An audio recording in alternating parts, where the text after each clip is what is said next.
Je vous propose un nouveau tutoriel sur EBP Devis Facturation Bâtiment 2016 sur le circuit des documents de vente.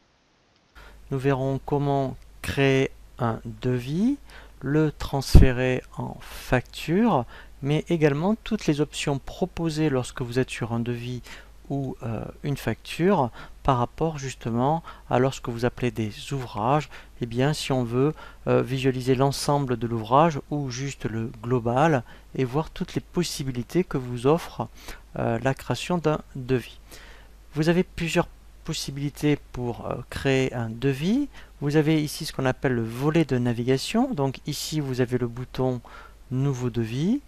Vous pouvez aussi dans le menu ici horizontal cliquer sur le bouton nouveau devis, ou enfin dans le menu traitement, si vous prenez document de vente, vous avez ici tous les onglets pour les documents de vente possibles, soit des devis, factures, avoir, facture d'acompte ou avoir d'acompte.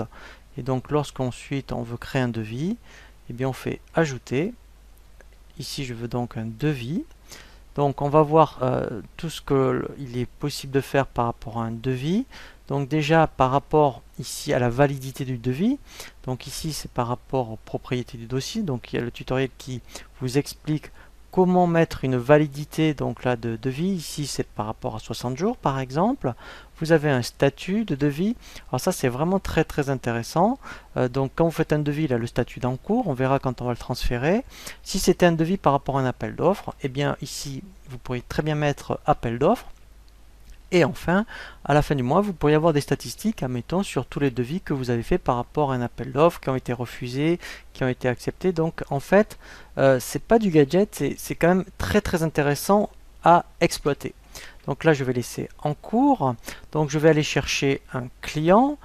Donc ici, je vais cliquer directement sur le petit bouton pour m'afficher client. Alors, par rapport au tutoriel sur la création des clients, j'avais donc créé un prospect. Donc on va faire exprès, je vais prendre mon prospect mairie de Nantes et on va voir justement quand on va le transférer après en facture qu'il va basculer de prospect en client. Donc là, il me ramène toutes les informations concernant l'adresse. Je vais indiquer ici les conditions de règlement. Donc alors les conditions de règlement, c'est pas les modes de règlement. Les modes de règlement, ils sont bien dans la fiche client. Je pourrais demander éventuellement, voilà. Donc là, on peut créer, donc ça c'est dans le tutoriel des données de base, toutes les conditions de règlement. Comme ça va s'afficher sur le devis. Référence, ça pourrait être, mettons, votre fax dû. Voilà. Et maintenant, je vais donc aller chercher mes éléments. Alors, comme nous dans le tutoriel on avait vu comment créer un ouvrage, justement je vais aller chercher mon ouvrage peinture. Comme ça on va voir comment l'intérêt, vous voyez, de créer des ouvrages. Puisque là, en fait, effectivement, il m'affiche, vous voyez, le détail de la prestation. Donc là, quand je vais l'envoyer, admettons, au client, il verra tout.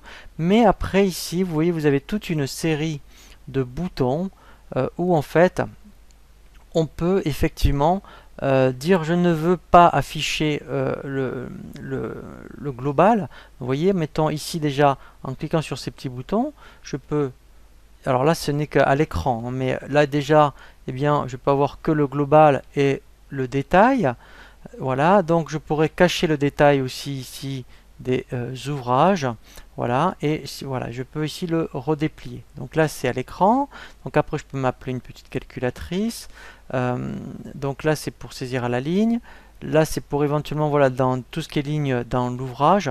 Voilà, donc je pourrais rajouter une ligne. Alors vous voyez, mettons, ça serait plus ici. Voilà, donc là je suis vraiment dans l'ouvrage pour vous voyez tout ce qui est présentation. Donc si je reviens ici, bien dans le, voilà, ici après je pourrais rajouter effectivement voilà, ici pareil, donc une ligne dans l'ouvrage. Si j'aurais besoin dans l'ouvrage de rajouter un article supplémentaire, je clique sur ce petit bouton ligne dans l'ouvrage et là tout simplement, et bien exceptionnellement pour ce devis, voilà, vous voyez, je rajoute, admettons, voilà, un ouvrage dans un ouvrage, pourquoi pas, voilà. Donc ça c'était pour le petit bouton ligne dans l'ouvrage.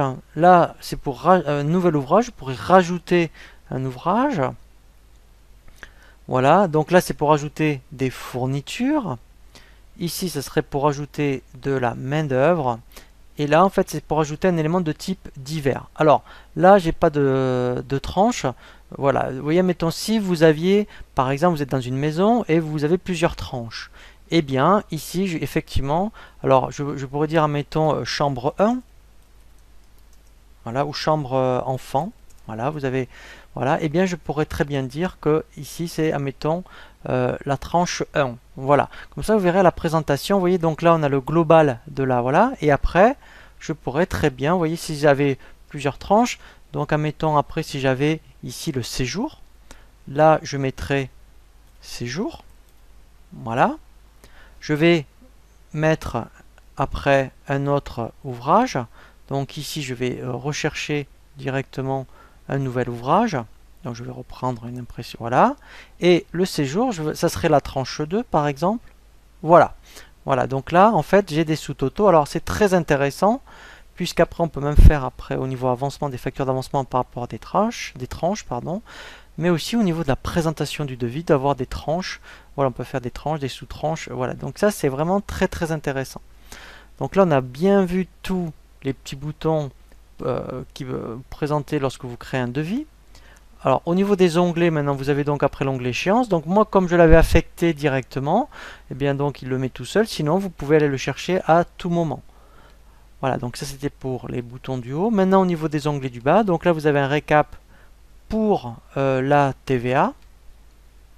J'ai un complément, voilà, donc là c'est par rapport à tout ce qui est contact de la facturation, l'adresse de livraison, donc là je pourrais le modifier, voilà, je pourrais même mettre une date de livraison, pourquoi pas, voilà.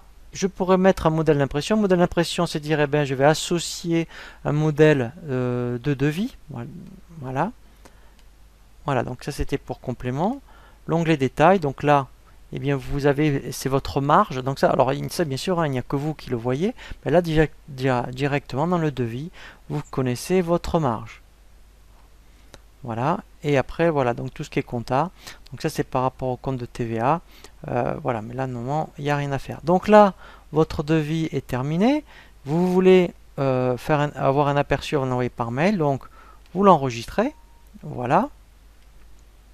Et bien sûr, après, alors, en fait, voilà, il faut faire imprimer. Et ensuite, ici, vous avez plusieurs modèles au niveau des impressions. Vous voyez, donc là, vous pouvez choisir tous les modèles possibles qui vous sont présentés par EBP. Alors ensuite, vous verrez hein, si par rapport à tout ce qui vous est présenté, et bien par rapport à votre société, il y a vraiment besoin de personnaliser les devis, les factures. Il y a un tutoriel hein, qui vous sera proposé pour la personnalisation des documents de vente. Donc là, par exemple, je vais prendre simple. Je fais aperçu. Voilà. Et là, en fait, alors, quand je veux l'agrandir, je clique sur la petite loupe. Voilà, donc là, j'ai mon devis. Voilà, donc vous voyez, donc d'où l'intérêt d'avoir créé des tranches. C'est très intéressant parce que vous avez vraiment le sous-total, voyez, par tranche.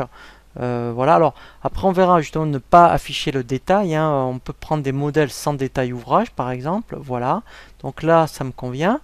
Voilà, alors après, effectivement, si je veux l'envoyer par mail, et bien après, ici, j'ai un petit bouton envoyer par mail. Et après, bien sûr, il se connecte à votre messagerie et en pièce jointe, il a donc directement le devis. Donc là, c'est la création du devis. Donc après, ce qui est intéressant, quand le devis est accepté, donc je reviens dans le menu traitement document de vente, je tombe ici.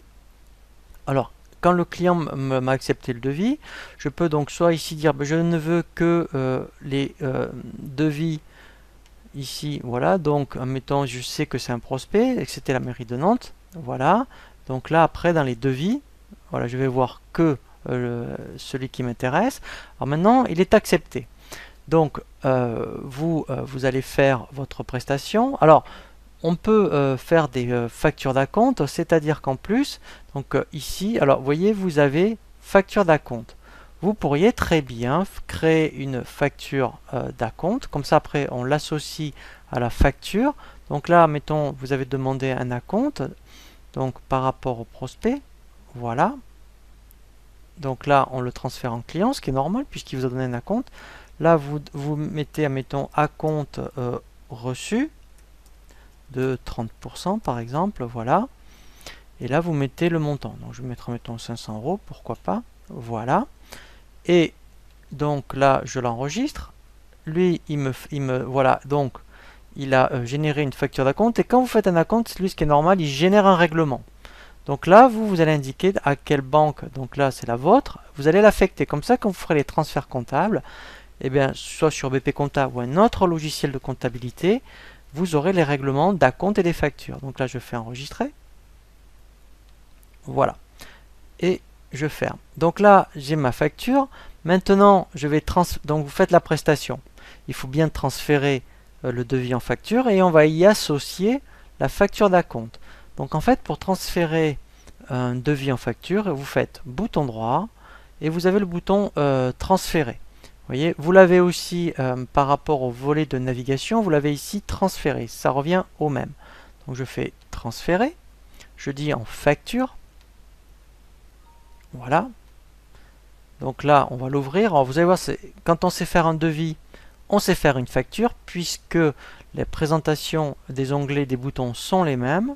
La différence, c'est que dans une facture, j'ai un onglet acompte, et je peux très bien affecter, vous voyez, ici j'ai un petit bouton, affecter ma facture d'acompte, que la mairie de Nantes, voilà, vous voyez, m'a versé. Voilà, ça fait 600 € TTC. Et au moins, maintenant, dans le détail, voilà, vous voyez, j'ai bien mon acompte déduit. Voilà, donc là, maintenant, quand j'enregistre et que je vais faire un aperçu de ma facture, voilà, mettons, je vais prendre une facture, voilà, je vais prendre simple, par exemple. Là, je vais voir, vous voyez, donc, mon acompte. Alors, je vais me mettre en plus grand.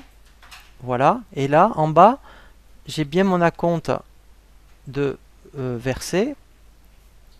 Voilà, vous voyez, j'ai bien mon récap d'acompte. Voilà, donc là, c'est vraiment très très clair. Voilà. Donc là, on a bien vu les devis, les factures et les factures d'acompte. Nous verrons après pour les cas particuliers dans un autre tutoriel tout ce qui est avoir et avoir d'acompte.